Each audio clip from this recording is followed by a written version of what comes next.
अस्सलाम वालेकुम। आज हम देखने जा रहे हैं प्रोग्रामिंग लैंग्वेज और स्क्रिप्टिंग लैंग्वेज में क्या डिफरेंस है। इससे पहले के लेक्चर में हमने देखा था कि सर्वर साइड लैंग्वेज और क्लाइंट साइड लैंग्वेज में क्या डिफरेंस होता है, और आज हम देखने जा रहे हैं कि प्रोग्रामिंग और स्क्रिप्टिंग लैंग्वेज में क्या डिफरेंस है। अब आपके सामने मैंने कुछ इसकी सिंपल डेफिनेशन लिखी है प्रोग्रामिंग लैंग्वेज की, कि प्रोग्रामिंग लैंग्वेज आपके पास एक सेट ऑफ इंस्ट्रक्शंस होती है जो कि हम कंप्यूटर को फीड करते हैं और एक स्पेसिफिक आउटपुट लेते हैं। ठीक है, प्रोग्रामिंग लैंग्वेज को हम इस तरह डिफाइन कर सकते हैं कि एक सेट ऑफ इंस्ट्रक्शंस हैं, ठीक है, जो कि हम कंप्यूटर को फीड कर रहे हैं। अब प्रोग्रामिंग लैंग्वेज की जब डिवीजन की बात आती है, सो हम प्रोग्रामिंग लैंग्वेजेस को हम 5 कैटेगरीज में डिवाइड करते हैं, जिसमें आपके पास सबसे पहले first generation, second generation, third generation, fourth generation and fifth generation. ठीक हो गया। तो प्रोग्रामिंग लैंग्वेज की जो डिवीजन है वो इस तरह से है। और सॉरी, ठीक है, और उसके बाद जो आपके पास आता है स्क्रिप्टिंग लैंग्वेज। स्क्रिप्टिंग लैंग्वेज की दो कैटेगरीज हैं। ठीक है, एक आपके पास है सर्वर साइड की लैंग्वेज और दूसरी है क्लाइंट साइड की लैंग्वेज। ठीक है, तो ये आपके पास मेनली जो स्क्रिप्टिंग लैंग्वेज है, हम उसको दो कैटेगरीज में डिवाइड करते हैं, जिसमें से एक सर्वर साइड पे आ जाती है और दूसरी क्लाइंट साइड पे हम उसको डिवाइड कर लेते हैं। अब ये बात इंपॉर्टेंस आपकी समझने वाली है कि although all scripting languages are programming languages, all programming languages are not scripting languages। ये एक इंपॉर्टेंट बात आपने अपने माइंड में रखनी है कि जो सब स्क्रिप्टिंग लैंग्वेजेस होती हैं वो प्रोग्रामिंग लैंग्वेजेस होती हैं। ठीक है, लेकिन जो आपके पास प्रोग्रामिंग लैंग्वेजेस हैं वो स्क्रिप्टिंग लैंग्वेजेस नहीं होती। ठीक है, तो ये बात आपने अपने माइंड में रखनी है, ये एक इंपॉर्टेंट बात है। ठीक है, ये आपसे इंटरव्यू में भी आपसे पूछ सकते हैं। ठीक है, सो ये आपने अपने माइंड में बात क्लियर करनी है। सेम वही बात यहाँ पे मैंने पॉइंट आपके आसानी के लिए और इसको क्लियर कर दिया है कि आपके पास स्क्रिप्टिंग लैंग्वेज एक्चुअली क्या है, एक सबसेट है प्रोग्रामिंग लैंग्वेज का। ठीक है, स्क्रिप्टिंग लैंग्वेज आपके पास प्रोग्रामिंग लैंग्वेज का ही पार्ट है। सो आई थिंक यहाँ तक बात आपको क्लियर हो गई होगी। अब आगे चलते हैं और यहाँ पे देखते हैं कि इनमें क्या डिफरेंस है। प्रोग्रामिंग लैंग्वेज की जब हम बात करते हैं, सो इसमें कंपाइलेशन ज़रूरी है। ठीक है, जिस तरह आप C++ का कोड करते हैं तो आप C++ के कोड को पहले कंपाइल करते हैं। ठीक है, लेकिन स्क्रिप्टिंग लैंग्वेज में आपको कंपाइलेशन की ज़रूरत नहीं होती।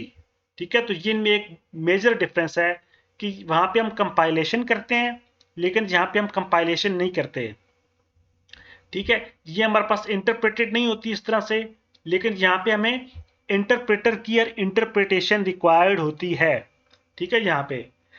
और तीसरा जो डिफरेंस है वो है हमारे पास इसका कोड फुल लेंथ कोड होता है।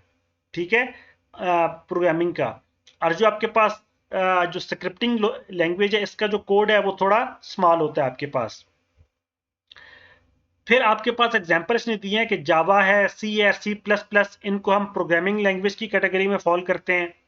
ठीक है, ये प्रोग्रामिंग लैंग्वेज की कैटेगरी में फॉल करती हैं। और जो जावास्क्रिप्ट है, पाइथन है, रूबी वगैरह है, ये आपके पास स्क्रिप्टिंग लैंग्वेज की कैटेगरी में फॉल करती हैं। अब देखें यहाँ पे क्या डिफरेंस आ रहा है, और कि जो कंपाइल्ड प्रोग्राम्स हैं वो आपके पास फास्टर रन करते हैं। ठीक है, क्यों, इसकी रीजन क्या है, क्योंकि जो कंपाइलर है वो एट वंस, ठीक है, वो एट वंस कोड को एनालाइज करेगा और उसमें फिर अगर एरर होगी तो वो उसको एक ही टाइम पे उसको रिपोर्ट करेगा। ठीक है, तो ये आपके पास यहाँ पे क्या डिफरेंस है कि जो कोड है वो पूरे का पूरा आपके पास रीड होता है।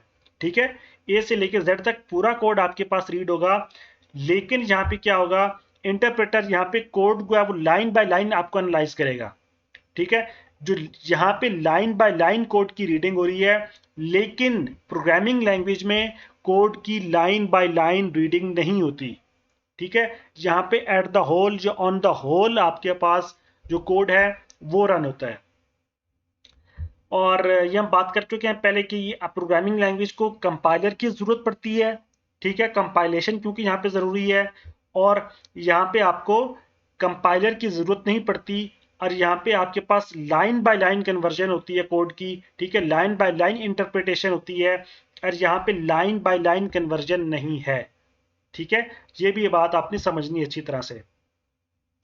आगे चलते हैं और यहाँ पे ये देखते हैं कि आपके पास आउटपुट आपके पास एक इन अ वन गो आपके पास जनरेट हो रही है आउटपुट, लेकिन आपके पास जो जो एग्जीक्यूशन और आउटपुट है आपके पास वो लाइन बाय लाइन आपके पास हो रही है।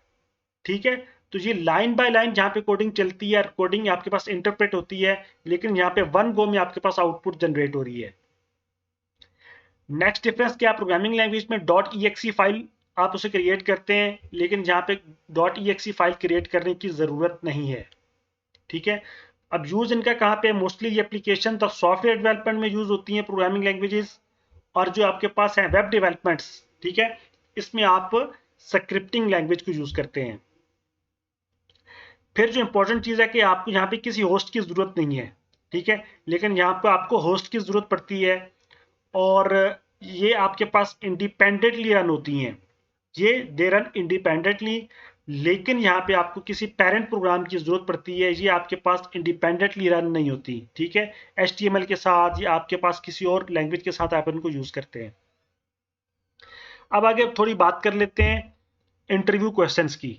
ठीक है, तो आपके सामने कुछ इंटरव्यू क्वेश्चंस आ सकते हैं कि आपसे पूछा जा सकता है कि फास्टेस्ट स्क्रिप्टिंग लैंग्वेज कौन सी है।